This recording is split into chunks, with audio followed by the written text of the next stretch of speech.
ગીર સોમનાથ વેળાવળમાં પરિણીતાને પડોશી યુવકે પ્રેમજાળમાં ફસાવી શારીરિક શોષણ કરતો કિસ્સો સામે આવ્યો છે। યુવકે લગ્ન કરવાની લાલચ આપી વારંવાર મહિલા સાથે શારીરિક શોષણ કર્યું હતું। અંતે પરિણીતાએ પોલીસ ફરિયાદ નોંધાવતા પોલીસે આરોપી યુવકની ધરપકડ કરી કાયદેસરની કાર્યવાહી હાથ ધરી છે। વેરાવળ પોલીસ સ્ટેશનમાં ગઈ 29 તારીખના રોજ એક પરિણીત મહિલાએ પોતાની સાથે શોષણ થયું એ બાબતે એક ફરિયાદ વેરાવળ પોલીસ સ્ટેશનમાં આપી।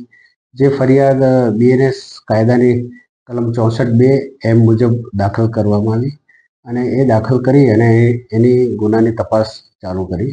એ દરમિયાન આ સ્ત્રી સાથે જે શારીરિક શોષણ કરનાર આરોપી છે, આરોપી કુજેલ આરીફ પંજા કરીને છે, જે અજમેરી કોલોનીમાં રહે છે। એ વ્યક્તિને તાત્કાલિક રાઉન્ડ અપ કરી અને આ ગુનાના કામે એને ધોરણસર અટક કરવામાં આવેલ છે।